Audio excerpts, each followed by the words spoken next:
Strong हो।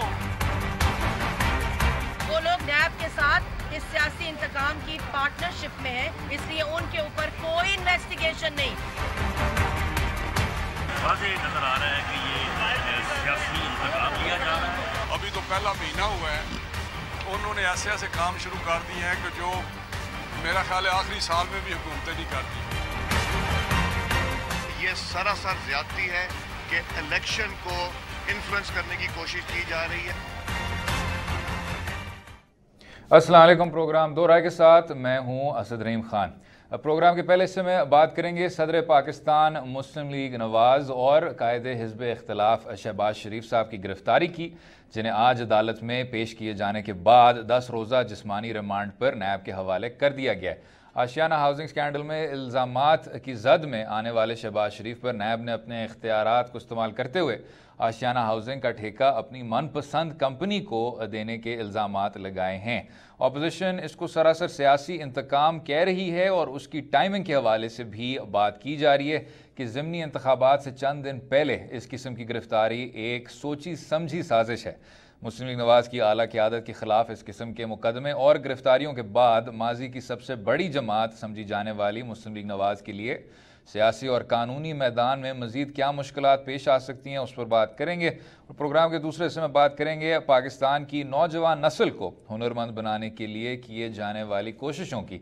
इस ज़मन में जर्मन हुकूमत ने पाकिस्तानी हुकूमत के साथ पार्टनरशिप करते हुए नौजवानों के लिए टेक्निकल और वोकेशनल ट्रेनिंग के कुछ प्रोग्राम्स का आगाज़ किया है, जो कामयाबी से जारी है। इस हवाले से बात करने के लिए हमारे साथ ख़ास तौर पर मौजूद होंगे जर्मन सफ़ीर मार्टिन कोबलर, जिनसे हमने इन्हीं प्रोजेक्ट्स के बारे में बात की थी। लेकिन अभी शहबाज शरीफ साहब के हवाले से और आशियाना हाउसिंग स्कीम का जो अभी इतना बड़ा स्कैंडल देखने को मिल रहा है, हमारे साथ बात करेंगे राजा आमिर अब्बास साहब, एडवोकेट सुप्रीम कोर्ट और साबिक deputy prosecutor general national accountability bureau.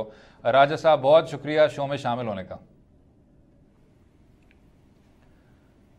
Raja साहब, ये बताइएगा कि अगर हम आशियाना हाउसिंग स्कीम के प्रोजेक्ट पे आ जाएं सर, जो कहा जा रहा है कि जिस शख्स को पहले ये कॉन्ट्रैक्ट दिया जा रहा था उसको नैब ने गिरफ्तार किया और उसको जो प्ली बार्गेन की गुजारिश थी उन्हीं लतीफ़ साहब की जो कॉन्ट्रैक्टर थे उस गुजारिश को कबूल किया था। और फिर उसके बाद जब आशियाना हाउसिंग स्कीम की बात होती है तो उनका कॉन्ट्रैक्ट कैंसिल किया था और फिर उसके बाद आशियाना हाउसिंग स्कीम में दूसरे कॉन्ट्रैक्टर को ये कॉन्ट्रैक्ट अवार्ड हुआ था। लेकिन दूसरी जानिब नैब के ज़राए का कहना है कि ये कॉन्ट्रैक्ट बिल्कुल जायज़ तौर पर अवार्ड किया गया था और इसको एक हाई पावर्ड कमेटी ने ये फैसला भी किया कि पेपरा रूल्स के तहत ये अवार्ड किया गया था। तो हकीकत क्या है सर? देखिए, हकीकत तो अभी इन्वेस्टिगेशन हो रही है। इन्वेस्टिगेशन के बाद एक रेफरेंस आएगा और हकीकत जो सी है वो फिर नैब की अदालत में वाज़ेह होगा कि आया नैब के एलिगेशंस दुरुस्त हैं या जो मुल्ज़िमान हैं उनका स्टांस दुरुस्त है। बहरहाल जो अपरेंटली नज़र आ रहा है वो ये है कि अगर ये इनको गिरफ्तार किया या इन्होंने प्ली बारगेन की किसी और केस में और इस केस में अगर ये लोएस्ट बिडर थे तो इनको फिर कॉन्ट्रैक्ट अवार्ड पेपरा रूल्स के मुताबिक ही हुआ। एंड नंबर 2, अगर आपने यही कहा कि जी हमने इनको इसलिए निकाल दिया कि ये ब्लैक लिस्ट थे और इनके खिलाफ केसेस थे, तो फिर क्या वजह थी कि गवर्नमेंट ने इनको 56 लाख रुपए कंपनसेशन दिए महाज इस कॉन्ट्रैक्ट को कैंसिल करने के लिए।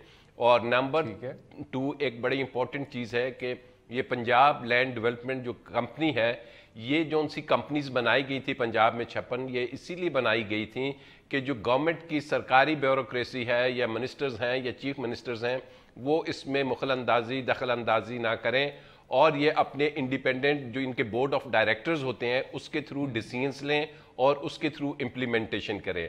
लेकिन अगर हमें ये नज़र आता है कि जैसे नैब कह रही है कि on the directives of CM Punjab उस वक्त के जौन से थे और उनके जो सेक्रेटरी थे फवाद हसन फवाद, उनके कहने पे और उनकी इंटरवेंशन से और उनके असर रसूख और प्रेशर से अगर ये कैंसिल हुआ टेंडर तो ये मिस यूज़ ऑफ अथॉरिटी के ज़ुमरे में आता है। इसके साथ साथ एक और बड़ी इंपॉर्टेंट चीज़ इस केस में है वो ये है कि चलें आपने भले से इसे कैंसिल अगर ये हो गया था कॉन्ट्रैक्ट, تو یہ کانٹریکٹ پھر آپ نے کس طریقے سے LDA کو دے دیا. LDA جو لاہور ڈیولپمنٹ اتھارٹی تھی, ایک کمپنی کا پروجیکٹ اٹھا کے آپ نے لاہور ڈیولپمنٹ اتھارٹی کو دے دیا, پھر لاہور ڈیولپمنٹ اتھارٹی سے واپس آپ نے ان کو کیا, اور ایک پھر پبلک پرائیویٹ پارٹنرشپ کی آپ نے ایک ایسی کمپنی کے ساتھ کہ جو کہ پروکسیز تھیں پیراگون کی, اور یہ وہ کمپنی تھی کہ جو گریڈ C کی تھی, شاید کوالیفائی بھی نہیں کرتی تھی کہ بلینز آف روپیز کا پروجیکٹ کر لے. اینی ہاؤ جب آپ نے ان کو یہ دے دیا تو آپ نے ان کے ساتھ ایک کانٹریکٹ کر لیا اس کمپنی کے ساتھ, اس فرم کے ساتھ, جس میں بسم اللہ ٹریڈنگ, جس میں کیسا ڈیولپرز اور شاید ایک آدھ کوئی اور کنسورشیم تھا. آپ نے ان کے ساتھ کیا کانٹریکٹ کیا کہ یہ جو ڈیولپمنٹ ہوگی آپ پہلے اس ہاؤسنگ سکیم کی ڈیولپمنٹ کریں جس میں روڈز ہوتی ہیں, سیوریج ہوتا ہے, یہ وہ, اور اس کی مد میں ان کے ساتھ کوئی ریٹ فکس کرنے کی بجائے یہ طے ہوا کہ 2000 کنال جو اس کا رقبہ ہے وہ آپ نے اس کانٹریکٹ کے مطابق ان کو دینا تھا. اب یہ کانٹریکٹ ہو گیا, اس میں یہ جو کمپنی تھی یہ کیا کانفلکٹ آف انٹرسٹ کے زمرے میں آتی ہے کہ اگر سعد رفیق صاحب کی تھی تو کیا یہ وہی نیپوٹزم کی طرف یہ بات جاتی ہوئی نظر آتی ہے کہ نہیں, کہ انہیں نوازنا تھا. یہ اب انویسٹیگیشن میں دیکھا جائے گا. اور اس کے بعد یہ جو کانٹریکٹ تھا, یہ کانٹریکٹ کہا جا رہا ہے کہ جی یہ ٹرانسفر نہیں ہوئی لینڈ, یہ ٹرانسفر اس وجہ سے نہیں ہوئی کہ جب نیب نے انویسٹیگیشن انکوائری 2017 میں شروع کی تو اس کے فوراً بعد انہیں علم ہو گیا کہ جی نیب اس کو انکوائر کر رہا ہے, تو تب جا کے انہوں نے وہ کانٹریکٹ ٹرمینیٹ کر دیا. تو اب اس میں جو آحد چیمہ صاحب اریسٹ ہوئے, فواد حسن فواد صاحب اریسٹ ہوئے, یہ آحد چیمہ صاحب کے جو ابھی بتایا جا رہا ہے کہ 99 پلاٹس تو اپنے نکلے ہیں یا فیملی ممبرز کے یا اس کے, یہ کہنا ہے نیب کا. تو اگر 99 پلاٹس ہیں اور 1.5 کروڑ روپے کی مالیت کے ہیں تو آیا ایک گریڈ 19-20 کے آفیسر نے اتنا انویسٹ وہاں پہ کیسے کر لیا؟ اور اس کے بعد فواد حسن فواد نے بتایا ہوگا کہ جناب یہ جو بیوروکریٹس ہوتے ہیں یہ ہمیشہ ثبوت اپنے پاس رکھتے ہیں, اگر سیاستدانوں کے کہنے پہ کچھ کرتے ہیں تو یہ ان سے ڈائریکٹیوز لے لیتے ہیں. اگر وہ ڈائریکٹیوز یہ ثبوت کے طور پہ دیتے ہیں تو آبویسلی بظاہر تو یہ ایک مس یوز آف اتھارٹی کا کیس بنتا ہے. اور ایک اور بڑی امپورٹنٹ چیز ہے کہ یہ کیس ذرا اسد سمجھنے کی بات ہے کہ باقی تمام چیزوں کو سائڈ پہ رکھیے, پولیٹیکل, قانونی, یہ کیس بنا تھا, یہ سکیم آئی تھی کہ آپ نے غریب شخص کو ایک لو بجٹڈ گھر دینے کا ایک وعدہ کیا. آپ نے اسے کہا کہ یہ آشیانہ نام اس کا رکھا کہ ہم تمہیں دیں گے, حکومت دے گی, سرکار دے گی, لیکن الٹیمیٹلی اتنے سال گزرنے کے بعد انہوں نے 60 ملین ان سے آپ نے ڈاؤن پیمنٹ بھی لے لی, وہ پیسے بھی پڑے رہے اور ان کو وہاں پہ کچھ نہیں ملا. تو یہ ایک ایسی چیز ہے کہ جو مورلی اور سوشلی بھی ہمیں دیکھنی چاہیے. اور اب بھی تو انویسٹیگیشن کی سٹیج ہے. ایک چیز ہو سکتی ہے, ان کیس اگر نواز شریف کی انوالومنٹ نہیں آتی تو یہ کوئی نیب میں ضروری نہیں, وہ ان کو یہیں سے کہہ سکتے ہیں کہ جی نیب نواز شریف کی حد تک تفتیش کے دوران یہ چیز ثابت نہیں ہو سکی کہ انہوں نے کوئی چیز ان کی انوالومنٹ تھی, تو ان کو اس ریفرنس میں نہیں ڈالا جائے گا. تو یہ اب چونکہ قانون نے اپنا رخ لے لیا ہے, یہ اریسٹ ہو چکے ہیں, تو اب ان کے پاس یہی طریقہ کار ہے کہ جب 10 روز بعد انہیں دوبارہ بلایا جائے گا تو یہ وہاں پہ کھڑے ہو کے کہہ سکتے ہیں کہ جناب بتائیے 10 دن میں کیا آپ نے تفتیش کر لی, کیا چیز آپ نے نکال لی. راجہ صاحب ہم وقفہ لیں گے اور واپس آئیں گے سر. اس سلسلے پہ میں آحد چیمہ صاحب کے متعلق بھی سوال کرنا چاہوں گا وقفے کے بعد. اسٹے ود اس.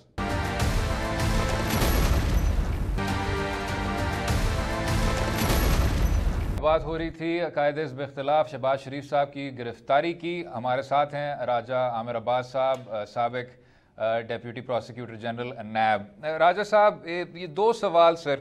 ایک جو یہ کہا جا رہا ہے کہ وزیر اعلیٰ پنجاب, سابق وزیر اعلیٰ پنجاب صاحب کو آپ نے کیوں گرفتار کیا, کنسیڈرنگ وہ اب چیف منسٹر کی پوزیشن پہ فائز نہیں ہیں, اور یہ کہنا کہ جی وہ جو استغاثہ کے شواہد ہیں اس کو ٹیمپر کر لیں گے یا کرمنل انٹیمیڈیشن کے ذریعے کیس خراب کر دیں گے, وہ ان ریئلسٹک ہے. اور دوسرا سوال سر, آپ نے پبلک پرائیویٹ پارٹنرشپ کا بہت دلچسپ حوالہ دیا.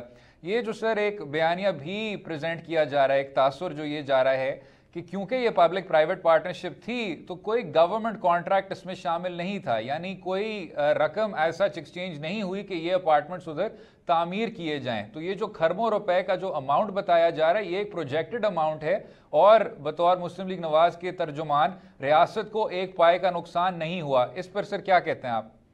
हाँ जी, इसमें दो चीज़ें आपने पूछी हैं। पहली बात तो ये पूछी कि अब वो सीएम पंजाब नहीं रहे, वो कैसे इसमें टेम्परिंग कर लेंगे या रिकॉर्ड को डिस्ट्रॉय कर सकते हैं जी। तो उसमें शायद उन्होंने ये देखा होगा कि सीएम पंजाब तो ये नहीं है, लेकिन लीडर ऑफ द अपोजिशन है, एक बहुत बड़ी पार्टी के सदर हैं और पंजाब में पिछले 10-15 साल इन्होंने हुकूमत की है। तो पंजाब में ही हमें नज़र आया कि अक्सर बहुत सी जगहों पे आग लग जाती है, रिकॉर्ड ज़ाया हो जाता है। बहुत इंपॉर्टेंट केसेस के आपके यहाँ कराची में भी हुआ इस तरीके से कि रिकॉर्ड डिस्ट्रॉय हो जाता है।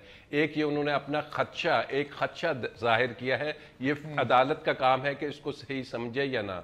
नंबर 2 जो बात हो रही है कि जी इसमें कोई नुकसान नहीं हुआ, ठीक है, अब ये नैब का काम है कि अगर उसने एलिगेशंस लगाए हैं तो उसने साबित भी करना है, क्योंकि नैब में हमें जो मसला नज़र आता है वो यही होता है कि ऑप्टिक्स तो हो जाती हैं, बड़े अरेस्ट भी हो जाते हैं, बख्तरबंद गाड़ियां भी पकड़ आ जाती हैं, लेकिन अल्टीमेटली वो इंटेरोगेशन और इन्वेस्टिगेशन में इतने लैकूनाज और इतनी कमज़ोरियां छोड़ देते हैं कि बाद में ये मजबूत केसेस नहीं बन पाते और अल्टीमेटली अदालतों से उन्हें बरी कर दिया जाता है। लेकिन बज़ाहिर जो चीज़ नज़र आ रही है एज ए लेमैन कि अगर ये आज से 10-15 साल पहले या 8 साल पहले अगर इस प्रोजेक्ट ने बनना था तो अगर ये उस वक्त तामीर हो जाते फ्लैट्स और अभी ना होते तो इसमें जो प्राइस कॉस्ट है वो इतनी बढ़ चुकी है, एस्केलेशन फैक्टर आ गया है कि एस्केलेट कर गई है कि अब इन्हें 4 से 5 अरब रुपया ज्यादा उस पर खर्चा आएगा। और नंबर 2 उस वक्त की अगर ये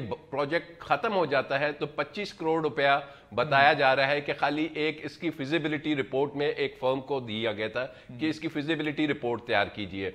और उसके अलावा जो एक और चीज होती है नैब में, खाली ये नहीं होता कि गवर्नमेंट एक्सचेकर का कितना नुकसान हुआ, क्या आपके इस एक्शन से किसी फर्म को या किसी पर्सन को कोई इलीगल गेन हासिल हुआ। तो देखा यह जाना है कि वो पैरागॉन की अलहदा से भी इंक्वायरी चल रही है, क्या इस वजह से कि ये चीज प्रोजेक्ट बैठ जाए और साथ पैरागॉन का डेवलप कर जाए तो क्या इससे उनको कोई फायदा पहुंचा है, एक ग्रुप को, एक पर्टिकुलर ग्रुप को कोई ज्यादा फवायद अगर दिए गए हैं तो ये भी नैब के दायरा कार में आता है। तो अच्छा, ये तमाम राजा साहब क्योंकि वक्त हमारा कम हो रहा है और आपकी अकाउंटेबिलिटी लॉ पे एक्सपर्टीज का भी सर फायदा उठाना चाह रहा हूँ, अगर इससे हट के सर हम नेशनल अकाउंटेबिलिटी ब्यूरो की कारकर्दगी पे आ जाएं, अभी जो इस्लामाबाद हाई कोर्ट का फैसला आया एवन फील्ड अपार्टमेंट्स के मुतालिक, तो सर ये दो बहुत कन्फ्लिक्टिंग ओपिनियंस प्रेजेंट की जा रही थी। एक तरफ कि जी प्रोसिक्यूशन कमज़ोर थी, उनकी कारकर्दगी कमज़ोर थी, दूसरी तरफ कि नहीं, जो अकाउंटेबिलिटी ब्यूरो के अफसरान थे मंझे हुए और एक्सपीरियंस वकला थे और केस ही बुनियादी तौर पे कमज़ोर था और जो अकाउंटेबिलिटी कोर्ट का फैसला था बशीर साहब का उसमें बहुत ज़्यादा ऐसे वाज़े लकूने थे जिनकी वजह से फिर इस्लामाबाद हाई कोर्ट ने उसको सेंटेंस को सस्पेंड किया। उस पर सर क्या राय है आपकी? उसकी जवाब अगर आप ये जो 41 पेजेस की जजमेंट आई है इस्लामाबाद हाई कोर्ट की, इसको अगर पढ़ लिया जाए तो इसमें लिखा हुआ है कि नैब के जो हम प्रोसिक्यूटर से पूछते थे कि जनाब ये जो फ्लैट्स हैं एवन फील्ड के, इनकी कीमत क्या होगी, तो वो कहते थे जनाब वो आप गूगल कर लें। ये आगे से रिप्लाई आता था इतने सीनियर मोस्ट प्रोसिक्यूटर की तरफ से, क्योंकि अदालतों में हम भी पेश होते रहे हैं, कभी इस किस्म का जवाब नहीं दिया जाता कि गूगल कर ले। कभी उनसे पूछा जाता था कि ये बताइए कि ये जो इनकी अपनी इनकम थी ये क्या थी, तो नैब के प्रोसिक्यूटर की तैयारी होनी चाहिए थी कि वो बताता जनाब ये सुप्रीम कोर्ट में भी और जेआईटी के सामने भी इनके जो एफबीआर के जो इनके गोशवारे इन्होंने खुद जमा कराए थे उसमें लिखा हुआ है कि इनकी इनकम क्या है, इन्होंने अपने डॉक्यूमेंट्स खुद दिए हुए हैं, आप फलानी फाइल के पेज नंबर फलाना खोलिए और उसमें ये डॉक्यूमेंट मौजूद है। लेकिन अगर वो आगे से कहते हैं कि जनाब मैं तो तबीयत खराब है या मैं नया आया हूं, तो ये वो वाकई ही चीजें हैं कि जिसने क्वेश्चन मार्क नैब की परफॉर्मेंस पे लगाया। और एक और बड़ी इंपॉर्टेंट चीज है कि नैब की कैपेसिटी बिल्डिंग तो बढ़ानी है, उसके साथ साथ ये जो बात हो रही है क्रॉस द बोर्ड वाली, ये एक बहुत वैलिड क्वेश्चन है कि अगर तो हम ये देखते हैं कि अगले चंद माह सिर्फ नून लीग के लोगों की ही अकाउंटेबिलिटी हो रही है और बाकी पार्टी चाहे वो पीपल्स पार्टी है, पीटीआई है, हर जगह केसेस पड़े हुए हैं, वहां पे अगर अरेस्ट होते हुए नजर नहीं आते, वहां पे केसेस चलते हुए नजर नहीं आते, तो फिर तो ये इनकी बात दुरुस्त होगी कि ये पॉलिटिकल विक्टिमाइजेशन एक पर्टिकुलर पार्टी को किया जा रहा है। तो नैब को अपनी इन चीजों को क्लियर करने के लिए और अवाम में अपने ये एक उनको पैदा करना होगा कि लोगों को कॉन्फिडेंस हो कि ये हर बंदे की अक्रॉस द बोर्ड हो रही है, अदरवाइज ये क्वेश्चन मार्क्स रहेंगे अपनी जगह। अच्छा, और राजा साहब ये शायद एक तकनीकी सवाल है, लेकिन वाइट कॉलर क्राइम क्या इस मुल्क में साबित करना बहुत ज़्यादा मुश्किल नहीं हो गया सर, कंसिडरिंग अब 9A5 जो नैब ऑर्डिनेंस का ये ऑफेंस है, कहते हैं कि जी जुर्म को साबित करने के लिए इस्तगासा को साबित करना होगा कि मुलजम की ज़राए आमदन क्या थे और क्या उसके वसाइल और उन ज़राए से बढ़ के क्या उनकी वो सारी प्रॉपर्टी थी, और फिर उसको एक नेक्सस बनाना होगा कि वो साथ पब्लिक ऑफिस में थे जब ये तमाम रिसोर्सेज एक्यूमुलेट हो रहे थे। तो आपके मुताबिक सर, और ये भी क्योंकि ग्लोबल एक रुझान है कि वाइट कॉलर क्राइम को साबित करना बहुत ज़्यादा मुश्किल है, क्या पाकिस्तान में भी वही देखने को मिलता है? असद साहब, ये कोई रॉकेट साइंस नहीं है। अगर आप ग्लोबल आपने बात की तो अभी यूके में बहुत से नए लॉज आ गए हैं, अनडिक्लेयर्ड वेल्थ ऑर्डर आया है, फाइनेंशियल क्राइम एक्ट 2017 आया है, और उन सब की भी थीम यही है कि उन्होंने कहा है कि जो पॉलिटिकली एक्सपोज्ड लोग हैं या जो पब्लिक ऑफिस होल्डर्स हैं, ये उन पे ओनस जाता है कि वो बताएं कि ये प्रॉपर्टीज उन्होंने कहाँ से या उनके बच्चों ने कहाँ से एक्वायर की, अपनी सोर्स ऑफ इनकम डिक्लेयर करें। और जो पब्लिक ऑफिस होल्डर होता है उसका बड़ा आसान होता है कि उसका पता चलाया जाए कि सोर्स ऑफ इनकम क्या है, क्योंकि वो पब्लिक ऑफिस होल्ड कर रहा होता है, उससे पूछा जाता है कि क्या आप कोई कारोबार करते हैं, आपकी एग्रीकल्चर लैंड है, आपकी तनख्वाह कितनी थी, ये 3-4 चीजें होती हैं, कोई बड़ी चीज नहीं है, वो बता देते हैं कि जनाब ये हमारी सोर्स ऑफ इनकम है। अब इसमें जो असल इशू है कि एक विल होनी चाहिए, एक ऑनेस्टी होनी चाहिए, इंटेग्रिटी होनी चाहिए, professionalism and right person at the right. अब इसी पे राजा साहब, क्योंकि हमारा वक्त कम हो रहा है सर, वक्फा लेना होगा। बहुत बहुत शुक्रिया शामिल होने का और अपनी राय से हमें आगाह करने के लिए सर, बहुत बहुत शुक्रिया। अगले से में बात करेंगे टेक्निकल और वोकेशनल ट्रेनिंग की, तालीमी इस्लाहात की, और रियासत पाकिस्तान और दोस्त ममालिक नॉर्वे, जर्मनी और EU के साथ जो उन्होंने कुछ वोकेशनल ट्रेनिंग के प्रोग्राम्स अब शुरू किए हैं। बात करेंगे हम जर्मन सफीर मार्टिन कोबलर के साथ। Stay with us.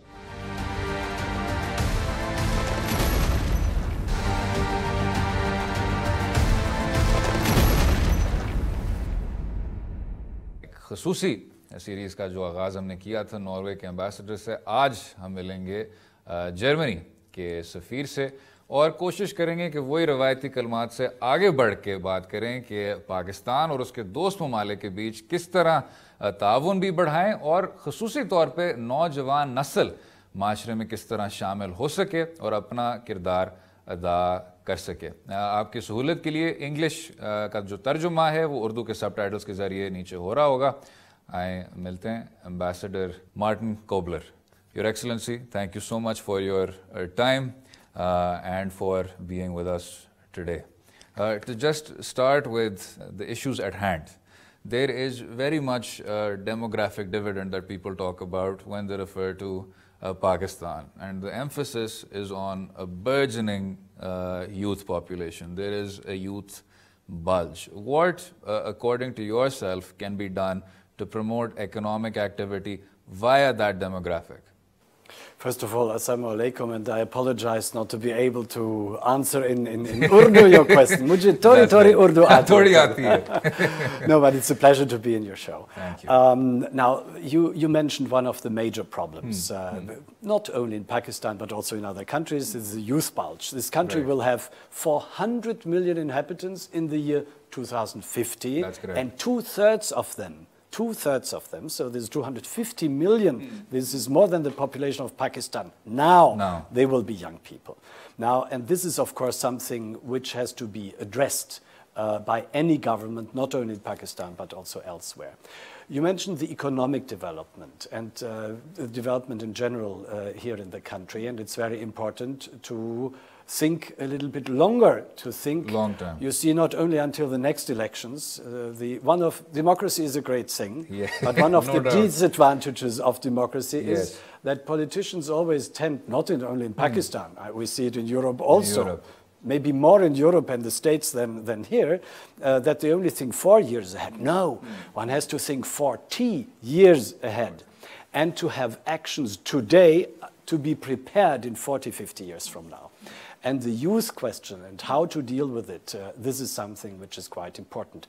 all the young people, they need jobs, they need food, they need clothing.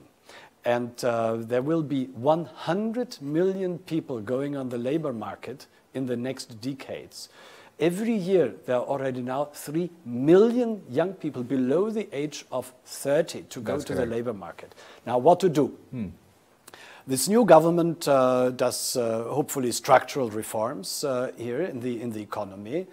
I'm convinced that only private investment can bring the country ahead. Okay. This means opening up also for foreign investors like German, European companies, the CPEC and the specialized industrial zones. Only this can bring you at the end the jobs for these 3 million who are going on the labor market every year.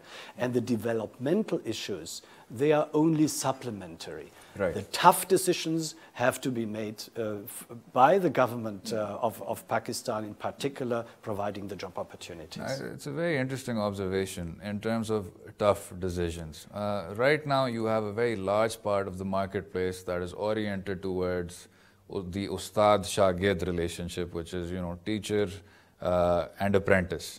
Now, when we speak about vocational training or technical education, how do we reorient that?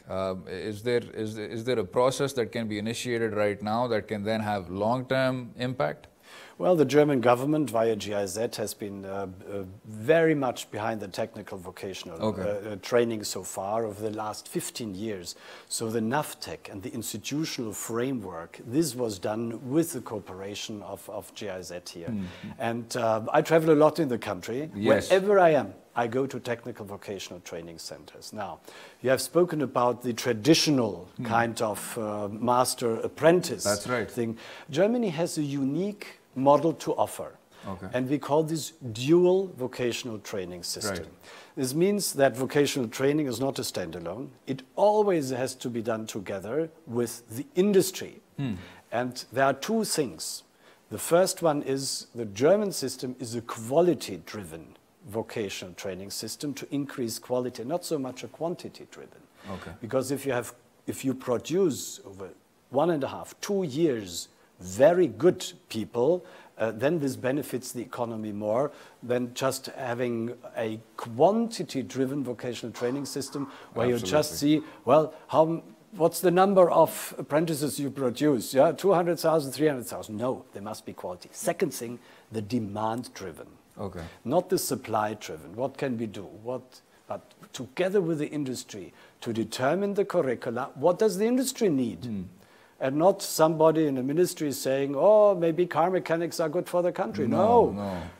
One has to talk to the industry, to the chambers of commerce, and to integrate them into the curricula. And with grassroots competition, then. Yes, indeed. So this quality-driven and demand-driven and this dual system, this is what Germany as a model has to offer. And I think we have been doing this successfully over the last years. There is, however, one, not danger, but there is a standard policy all over the country now. With this, but the Chinese CPEC involvement, it's a different system. So one has to really take care to bring the two systems on the same together. Page. Speaking of on the same page, successive governments have tried, when we speak of technical education and vocations, to try and increase the gender component within the workplace, to bring some sort of parity, because Pakistan has been striving to bring what is a very low ratio of women participation in the workforce and to try and increase it along. So is there something from a German standpoint that can be considered here? Well, absolutely. So the gender aspect, and to give young girls the opportunity to work and to take equally part in the vocational training system, this is very high on our agenda. And wherever I go to the girls first. There are mixed groups, but there are only special vocational training centers for women, and I think it's very important. I'll give you an example. We have here in the German embassy several gardeners who are taking care of the garden. Now, but they're all male. Now we have job vacancies, and I'm looking now. 2 went, and I'm looking for 2 female gardeners. I do not get 2 female gardeners. So I asked the technical vocational training people, listen, can you send to us for the selection female gardeners? They said, no, it's just male. I say, I cannot believe it. Wherever I travel in the country, I see women on the field. That's just right. Working in the field of agriculture. Don't tell me that there are no 2 women who can work as gardeners at the German embassy. But it's just an example. Yeah, that the gender aspect is extremely important to bring a country forward. To neglect 50% of the population or even more in the development of a country, I mean, this doesn't bring the country ahead. Absolutely. Ambassador Kobler, we'll take a short break and continue conversation. गुफ्तगू जारी रहेगी, वक्फा लेंगे, रहिएगा हमारे साथ.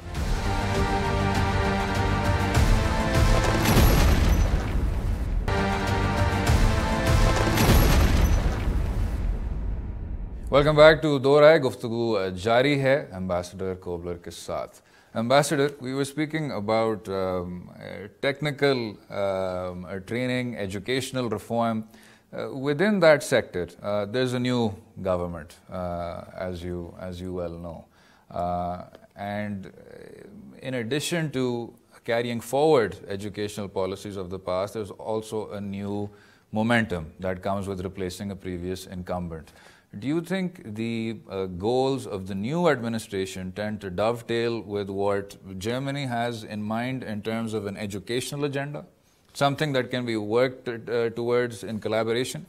Well, it is evident that our development programs so far over the last years, they are very close to the agenda of the new government. Okay. And these are several things. This is the anti-corruption point and the governance type. We always advocated that an administration only can work and a country can be brought forward with a very zero tolerance on corruption. Right. Yeah? It does not work otherwise. Right. So the governance aspect, the rule of law, the accountability of government officials and others, this is very high up on the PTI agenda of the new government. Yes. And this is something we have been advocating so far also. And then the focus on health and education. That's right. Now, KfW, for example, in our implementing agency in KP, they introduced this together with the government, the health card system. Yeah? Yes. So it was tried in KP. Seher card, yes. So it is very good to have this health card system. Wherever you are in KP, I ask people, do you have the health card? And they show you. They do. Yeah? Even in villages. I mean, it's a great thing. Yes. So it does not work perfectly so far, but every process I need some time. Education, extremely important. The higher the educational standard of a country, the better also for the development. That is an example, Germany after the war. Yes. You see, Germany was totally destroyed. That's right. And Germany did not have natural resources. You are a rich country in terms of natural resources. Germany is a poor country. So Correct. what did they do? My father's generation, Yes. they invested in the brains, Yes. in human resources. Yes. University education in Germany is free. Everybody can study, poor or rich, they can study at university. Now, to invest in a good training system, but it starts already early. We have spoken about technical vocational training. This is one thing. But university education starts in the kindergarten. So you have to start with primary education first. And there are 22 million children out of school. And in the first address of Prime Minister Imran Khan, I mean, he mentioned the 22 million out of school. And that this is an aim of the new government. I fully agree. Now, these two topics, education and health, this costs money. So this is the expenditure side, but this money must be earned. Right. You cannot spend more money than you have. Right. That's why the economic reforms, the structural reform in economy, the focus on how to really provide an institutional framework for ease of doing business, the private economy. I think it's very important because what you spend, you have to earn before. That's right. That's why also the focus on economy is very important of this government. Yes. So I fully subscribe to this new agenda, not neglecting, of course, questions as the old government did, like energy. Yes. Of course, people need electricity. They need infrastructure and water, clean water above all, and solid waste disposal, these basic needs. Well, I think you mentioned post-war Germany. There's a segment of Pakistani policymakers who also think that institutional framework might come through some sort of a Marshall Plan. But in addition to that, when we speak of the TVET sector, do you think there are key achievements that can then also be compounded in the years to come, just going on that framework that you mentioned? Yes, I think TVET is very, very important. NAVTEC is really under its chairman, Chima, is really the driving force behind it. Yes. But it has to be implemented. Okay. And you have spoken about Marshall Plan. You see, Marshall Plan after the war in Germany was not that big. Okay. It's the self-responsibility of each and every individual, and that an individual does not say, oh, government, you do it. No, they have to do it themselves. So the political decisions, the framework, this is government's task. But the self-responsibility of the others, this is very important. In principle, Pakistan does not need donor money. If Pakistan says education is an important topic and we want to bring our 22 million people back to school, then this can be done. Then the question of financing, how do you get maybe also foreign money, this comes next. But the political decision and the ability to implement, this comes first. And the self-responsibility of every individual, every mother, every father, to have an awareness to send the children to school, and to have a better life, to provide them a better life. This is, I think, quite important. And the master plan thing, what can foreigners do, like in Germany? What did the Americans do then for West Germany? Right. Yeah? This is to be answered in a second rank. Okay. But Pakistan first. Pakistan first. Decisions first, the government takes the decisions, and self-responsibility of every individual. On that same note, when we speak of educational reform and also the TVET sector stakeholders, do you have any key messages for those ladies and gentlemen? Well, I think everybody should have really an interest, in particular the parents first, for their children to send their children to the school. Okay. Because TVET is also just at the end of the scale. Right. The primary education is important. If you do not have a primary education, you do not get 14, 15-year-old girls or boys in a real good TVET system. But if they're well educated in primary school, then they do more. So my appeal goes to the parents, number one, to do everything possible to have children in primary education, because there the groundwork is laid and the basics are in the heads of the children for further development in the TVET sector and others. Excellency, it was a rare pleasure. Thank you. Thank you very much. It was great. Thank you. Conclude करते हुए हम बात करेंगे नोवेरा नूर की, जो बहुत ज़्यादा इसी प्रोग्राम से मुस्तफ़ीद हुई थी और उनका क्या कहना है इन्हीं तालीमी इस्लाहात पर। मुझे इजाज़त दीजिए और अपनी राय से भी हमें आगाह कीजिए ट्विटर और फेसबुक के लिंक्स के ज़रिए, और कल तक इजाज़त दें। खुदा हाफ़िज़। मेरा नाम नोवेरा नूर है, मेरा ताल्लुक़ कराची शहर से है। इन 2005 मैंने मैट्रिक किया, उसके बाद मैंने इंटर में एडमिशन लिया प्री मेडिकल, वहाँ से मैंने बैचलर्स अपना कंप्लीट किया। एक्चुअली मुझे डॉक्टर बनना था, जो मेरा ख्वाब था बहुत बड़ा, मुझे डॉक्टर बनना था।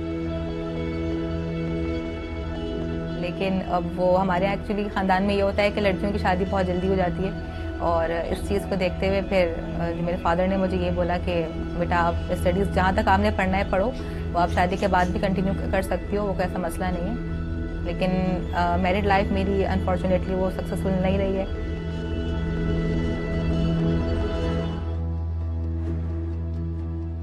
जो TVET प्रोग्राम्स के बारे में जब मैंने सुना था तो मुझे लगा कि शायद ये एक नॉर्मल कोर्स की तरह से होगा और उसके बाद मेरी जो स्किल्स इंप्रूव होंगी और जॉब में कर लूँगी। लेकिन जब मेरा जो फर्स्ट डे था, जब मैं फर्स्ट डे वहाँ पे गई तो इतने टाइम के बाद कोई इस तरह का कोर्स ज्वाइन करना, जो डिप्लोमा किया था 1 ईयर डिप्लोमा है, 6 मंथ्स का कोर्स है इसमें और 6 मंथ की ऑन जॉब ट्रेनिंग है। This is CVT means cooperative vocational training.